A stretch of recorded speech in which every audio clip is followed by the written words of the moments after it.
Como a teoria das restrições pode contribuir de forma significativa e decisiva nas principais limitações do ambiente de gerenciamento de projetos?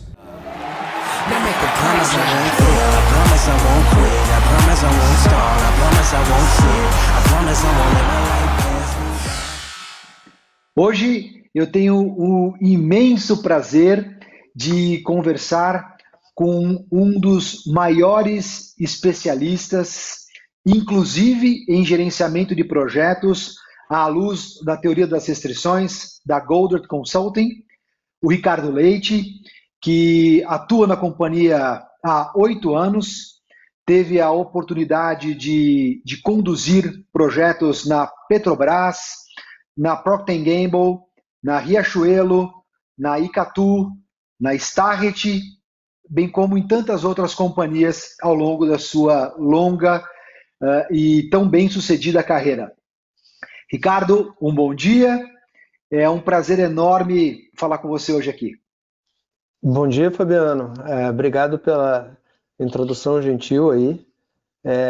Realmente foi uma carreira bastante interessante dentro da Goldrich e utilizando os conceitos de teoria das restrições, muito mais do que tudo, foi um grande aprendizado esses anos, e nesses clientes tem me proporcionado a cada novo projeto aprender mais, rever alguns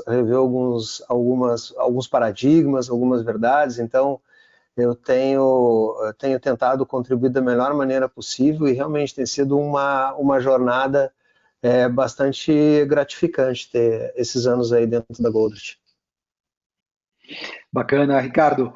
E agora o grande desafio é tentarmos, nesse nosso bate-papo aqui, compilar todo esse conhecimento teórico e prático em 2 perguntas.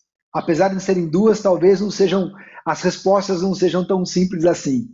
A primeira pergunta, Ricardo, para a gente começar aqui o nosso bate-papo, então no seu entendimento, quais são as 3 maiores limitações no ambiente de gerenciamento de projetos que impedem com que as companhias tenham uma melhor performance nos seus principais indicadores de gerenciamento de projetos, Ricardo? Fabiano, eu acho que essas características, né, do ambiente de projetos, elas não são, elas variam um pouco, né, de ambiente para ambiente, mas se eu tivesse que pautar assim, quais seriam as mais comuns e algumas das mais severas, eu diria que para ambientes onde a gente encontra muitos projetos sendo executados ao mesmo tempo, né, do que a gente chama de ambientes multiprojetos, onde a gente não está executando um único projeto, mas a gente está compartilhando recursos e tem um conjunto de projetos sendo executados ao mesmo tempo, que a gente chama de um ambiente multiprojetos, eu diria que eu acho que a dispersão de foco é um dos principais problemas, ou seja, você não conseguir manter com que os projetos sejam executados num fluxo contínuo, do início ao fim. Você muitas vezes tem recursos que estão alocados em várias frentes ao mesmo tempo, eventualmente dentro do mesmo projeto, ou em vários projetos, ou são recursos que são compartilhados entre atividades operacionais e entre projetos. Então, existe uma dificuldade muito grande de você manter aquele fluxo de trabalho do início ao fim do projeto. Ele normalmente, os projetos, claro, depende muito do nível de maturidade de cada empresa, mas é muito comum a gente ver ambientes onde o esforço ele é espasmático. Você tem uma grande... o projeto está atrasado, ele é importante, ele precisa de foco e atenção, então você tem, durante alguns períodos de tempo, uma correria, como o pessoal do Rio gosta de chamar, barata voa, né? Então todo mundo centraliza os esforços, coloca atenção ali, então durante esse período o projeto tem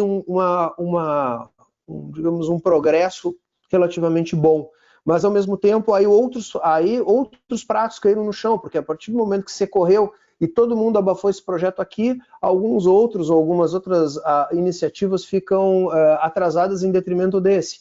porque compartilha recurso. Parece jogo de futebol, aqueles de criança, né? Quando a bola vai para um lado do campo, vai todo mundo para aquele lado. Aí dá o chutão, vai todo mundo correndo para o outro. Então, é uma analogia simples, mas ela é interessante, porque no dia a dia a gente percebe muitas vezes isso, né? É difícil você manter as atividades coordenadas, os projetos coordenados e o fluxo contínuo de todas as iniciativas. Então, se eu tivesse que relacionar alguma restrição, algum tipo de característica comum a muitas empresas que a gente passou, que tem contato, ou de alguns amigos, alguns conhecidos que militam na área, eu diria que manter o foco constante e equilibrado durante o fluxo dos projetos todos, eu acho que seria um dos grandes pontos, tá? Fantástico. O segundo, eu acho que tem um pouco a ver com isso também, Fabiano, que é a questão de sincronização.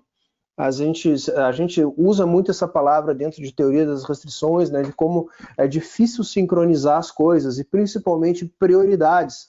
Dentro de ambientes onde você tem vários projetos acontecendo e compartilha recursos, você muitas vezes sequenciar essas atividades e dar a correta sincronização para que esses fluxos não parem, também não é uma atividade trivial, né? Você precisa, quanto maior o número de atividades, recursos e entregáveis que estão se combinando, se conversando, manter esses ambientes sincronizados, ele é um ponto fundamental para que esses fluxos, esses trabalhos contínuos dentro do ambiente de projetos, eles permaneçam sendo executados de maneira satisfatória, né? Então a sincronização realmente é um elemento chave nisso, e aí cada metodologia, cada prática tem as suas, mas eu acho que a gente endereça isso de uma maneira bastante eficiente, né? E o último ponto, ele é inerente ao ambiente de projetos, e ele traz uma série não vou chamar de problemas, mas de oportunidades que a gente poderia tentar melhorar, que é a questão de variabilidade, né? O que a gente chama o trabalho por natureza dentro do ambiente de projetos, ele é exploratório. Em maior ou em menor grau, você, dependendo do tipo de projeto que você está fazendo e do ambiente, você tem que descobrir quais são as atividades que têm que ser feitas e como vai executá-las. Então, existe uma característica de coisas diferentes ali. Preciso fazer algo que eu nunca fiz para aquele escopo, para aquele produto daquela maneira. Então, isso traz uma variável adicional para o ambiente de projetos, que é como é que você lida com essa variabilidade, né?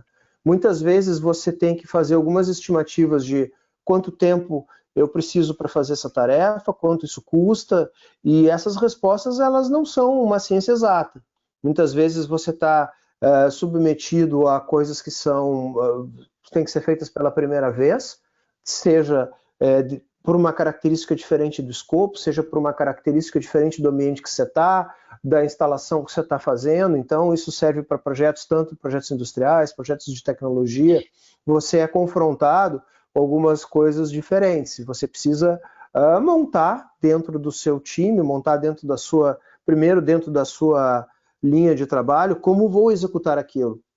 A partir do momento em que você entende que é aquilo que precisa ser feito, a segunda pergunta é como vou fazer, e a terceira é quanto tempo isso vai durar. E essas três coisas vão me dizer o quanto isso vai custar. Isso, dependendo do tipo de projeto, não é trivial. Você precisa fazer algumas estimativas, e a partir do momento que você está trabalhando nesse território onde você não está trabalhando com certezas, mas com um nível de incerteza relativamente grande, por definição, no ambiente de projetos, muitas vezes você precisa que algumas estimativas sejam executadas. Você precisa fornecer algumas respostas em quanto tempo o projeto vai durar, quanto ele vai custar, o que ele precisa entregar, e essas respostas, elas têm que lidar com essa variabilidade. E eu acho que essas três características em conjunto, a necessidade de você ter um fluxo contínuo, dele ser sincronizado e você lidar com a variabilidade das coisas que você tem que fazer, trazem ao ambiente de projetos algumas questões, algumas dificuldades que elas precisam ser endereçadas para que você tenha um índice de sucesso consistente, né? Você não pode acertar um projeto e errar 10. Você tem que ter um índice consistente de entrega. Eventualmente ele pode sofrer algum tipo de variação, claro. Você nem sempre vai entregar 100% das coisas 100% do tempo. Mas esses indicadores, esses índices, eles têm que ser mantidos sob controle, sob pena de você não estar performando bem, né? Você, sua empresa, as expectativas que as pessoas têm dos produtos daqueles projetos não serem satisfatórias. Então, você tem que lidar com essas três coisas ao mesmo tempo e tem que obter um índice de entrega satisfatório, porque senão muitas vezes você ou traz prejuízos para sua organização, para sua empresa, ou você deixa de alcançar o ganho que você poderia ter, né? Eu sintetizaria, digamos assim, se você olha numa lupa o ambiente de projetos, eu acho que essas três coisas, se estiverem bem endereçadas, se estiverem bem equacionadas, você tem uma chance muito boa de performar bem a sua entrega do seu portfólio. Caso essas coisas comecem a escapar, eu acho que inevitavelmente você tem aí problemas na mão para serem corrigidos, né? Excelente, Ricardo. Sua fala, sem dúvida, traz à tona as cicatrizes, né? As cicatrizes de muitas implementações. Isso é bem bacana. Eu agradeço a sua clareza e o seu poder de síntese. E a segunda pergunta, então, Ricardo, é justamente como, no seu entendimento, a teoria das restrições no ambiente de gerenciamento de projetos pode contribuir para que as companhias superem essas limitações, Ricardo. Eu acho que a TOC, a nossa TOC, Fabiano, ela nasce desde a montagem desse framework de soluções e desse jeito de pensar que a teoria das restrições prega e defende. Ela nasce com algumas características que elas são elas encaixam muito bem nesses dilemas, né? A primeira delas é a questão de foco, né? Eu acho que quando a gente fala de TOC para as pessoas que, independente do nível de profundidade que a pessoa tem dentro de TOC, uma das primeiras coisas que são associadas à ideia de TOC é de você trabalhar com poucas coisas, ou seja, de ter foco, né? Nem sempre esse poucas coisas num ambiente de projeto se traduz em pouco trabalho, muito antes pelo contrário, mas é iniciar, executar e terminar poucas coisas antes de abrir muitas frentes, ou seja, você tem que manter o fluxo do seu projeto contínuo, e isso se dá como, né? Você, a partir do momento em que você inicia tarefas, ou você aciona recursos para fazerem algumas tarefas dentro do seu ambiente de projetos, você tem que proteger aqueles recursos durante a execução daquelas tarefas para que eles não estejam fazendo muitas coisas ao mesmo tempo, porque inevitavelmente, quando os recursos eles são submetidos a muitas tarefas, eles alongam o tempo de execução. E o exemplo que a gente gosta de dar, que eu particularmente gosto dentro das empresas de serviço, onde o fluxo de trabalho ele não é visível, né? Você não tem uma quantidade de trabalho em aberta na sua estação de trabalho, que você tem são 10 ou 20 janelas dentro do seu computador, todas abertas, uma caixa de e-mails com 100, 150, 200 mensagens para serem respondidas, e inevitavelmente você está criando uma fila de trabalho.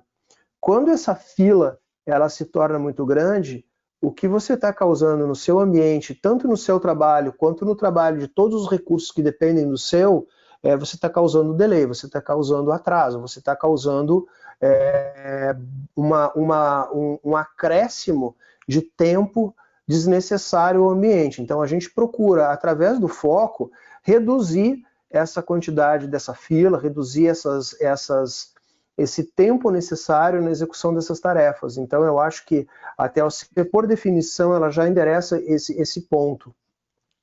E o segundo e o terceiro, que seria a variabilidade e sincronização, a TOC endereça ela tem um mecanismo de sincronização, que a gente chama gestão por pulmões.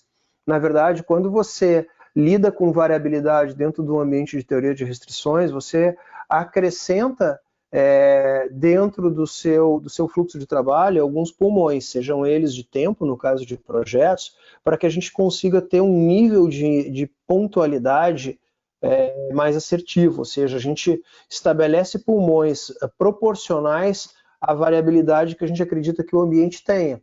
Então, se você faz projetos não repetitivos e está inserido num ambiente onde a variabilidade é muito grande, você procura extrair o tempo desnecessário das filas de dentro das tarefas e agrupar eles e gerenciar eles sobre a alcunha de pulmões, né? Então você protege os seus entregáveis, os seus milestones do projeto, utilizando esse conceito, e ao mesmo tempo esses pulmões eles são os responsáveis por fazer com que a sincronização desse ambiente funcione de maneira adequada.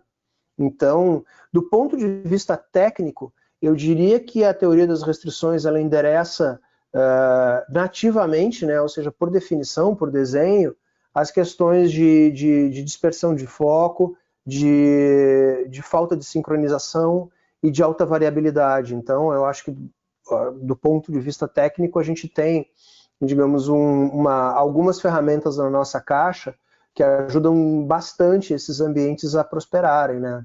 Mesmo hoje, quando a gente fala de outras metodologias, elas se propõem a fazer a mesma proteção do projeto em relação à variabilidade, só que ao invés de usar o tempo como fonte de pulmões, né, acrescentando os pulmões de tempo dentro dos fluxos de trabalho, essas outras metodologias normalmente utilizam pulmões de escopo, partindo do princípio que você vai organizando as suas entregas daquilo que é mais importante para o que é menos importante. Mas os princípios de foco, de manter o fluxo contínuo, de manter o time focado, são os mesmos. Se você pegar as metodologias ágeis, se você pegar Scrum, se você pegar TOC, se você pegar essas metodologias que trabalham por sprints, elas buscam exatamente a mesma coisa. Você agrupar o time, proteger ele da multitarefa, utilizando o conceito do sprint, ou seja, o time que está no sprint durante o sprint só faz aquilo, e você pretende, ao entregar o que é mais importante mais rápido, você está partindo do pressuposto que nem tudo que está no escopo vai ser entregue se não vencer o cronograma do projeto. Você tem a equação, ela é montada em cima de uma quantidade de sprints que você tem para entregar um determinado escopo. Se o escopo não for entregue dentro daquelas janelas de tempo que você tem, você está garantindo que pelo menos as coisas que foram entregues são as mais importantes. Você parte de um princípio de uma hierarquia dentro do escopo. Então, nada mais é do que garantir um pulmão de escopo ao invés de um pulmão de tempo. Mas os princípios são exatamente os mesmos. E do ponto de vista, digamos, mais conceitual de TOC, eu acho que a gente endereça um outro ponto que eu não cheguei a falar sobre ele, mas ele é igualmente importante, que é a seleção de que projetos têm que ser feitos. Porque a gente, dentro das metodologias de gestão de projetos, a gente se preocupa muito em fazer corretamente os projetos. Mas poucas vezes a gente se preocupa se estamos fazendo os projetos corretos. Eu acho que a TOC tem um ferramental muito interessante também para medir o ganho que esses projetos podem trazer para o ambiente. Dentro de alguns tipos de ambiente e de algumas empresas, isso é tão fundamental quanto executar bem os projetos, escolher bem os projetos que devem ser feitos, né? Então, toda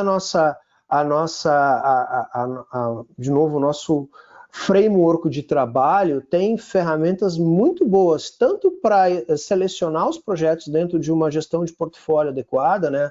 A gente tem filtros e tem maneiras de mensurar o ganho dos projetos muito interessantes, e também confrontar esse ganho com a capacidade disponível que a gente tem de fazer. É muito difícil, dentro de um ambiente de projetos, você conseguir medir a sua real capacidade de entrega, de acordo com o portfólio de recursos que você tem. Eu acho que quando a gente consegue colocar os nossos projetos dentro de uma metodologia adequada, medindo os tempos de execução, utilizando os pulmões, a gente começa a ter uma fotografia mais real da disponibilidade dos recursos e como é que a gente pode alocar eles de uma maneira a trazer o maior ganho possível, né? Então, acho que conectando essas duas coisas dentro do ambiente de TOC, a gestão de projetos e a gestão de portfólio, a gente tem um ferramental muito interessante para endereçar esses problemas, essas características do ambiente. Estou tomando fôlego aqui por conta de que quando eu bato esse papo com pessoas como você, que trazem à mesa todo o seu conhecimento teórico, mais uma vez, e prático, né? Os grandes obstáculos que a realidade impõe à teoria, eu vou tomando nota aqui. E aí eu tive que correr atrás de você, porque foram tantas as coisas que eu fui achurando de amarelo aqui, e agora eu tenho uma bela de uma lição de casa para colocar os letterings no vídeo, para selecionar aqui de tamanha riqueza que você trouxe nesse bate-papo, Ricardo. Eu sei o quão a sua agenda ela é tomada com os projetos que você está gerenciando e executando.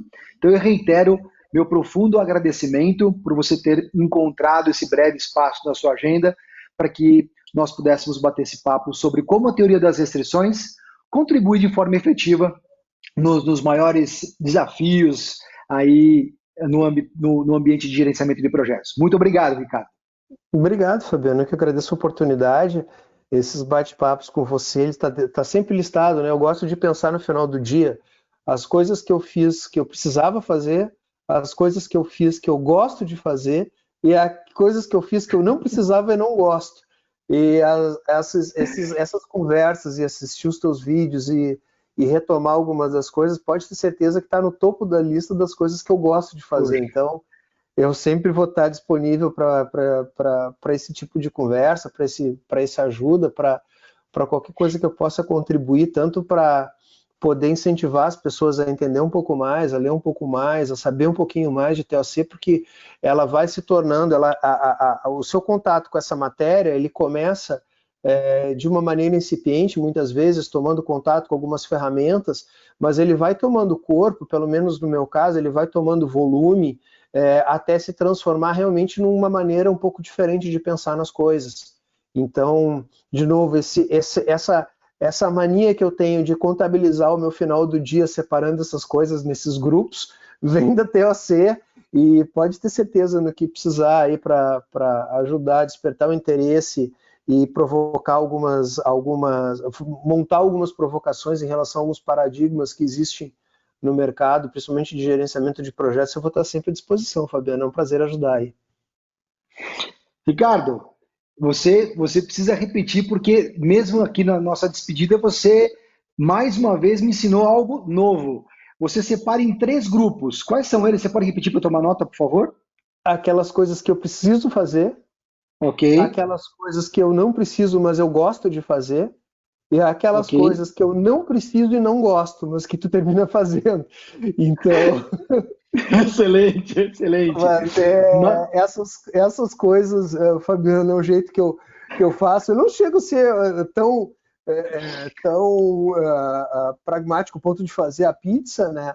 Mas eu gosto de, no final do dia, fazer um balanceamento dessas coisas para saber, né, como é que está sendo distribuído, porque normalmente a gente gosta de colocar alguns KPIs, né, nos clientes e tal. É legal a gente ter os nossos próprios também. E eu cheguei na conclusão que no final do dia, quando eu tenho dias onde eu passei a maior parte do tempo fazendo as coisas que eu gosto de fazer, normalmente eu me sinto melhor. Então, isso é uma coisa que a gente faz intuitivamente, mas às vezes eu procuro racionalizar isso e é interessante, porque essa é, de novo, né, sem querer ser piegas, mas esses bate-papos, essas interlocuções que tu nos propicia fazer, elas certamente estão no topo da lista das coisas que a gente gosta de fazer. Tenho certeza que não só eu, como todo mundo que é relacionado aí com o TLC, gosta de falar do assunto, gosta de divulgar, porque sabe que é um mundo à parte, é um mundo de uma filosofia, de um jeito de pensar diferente.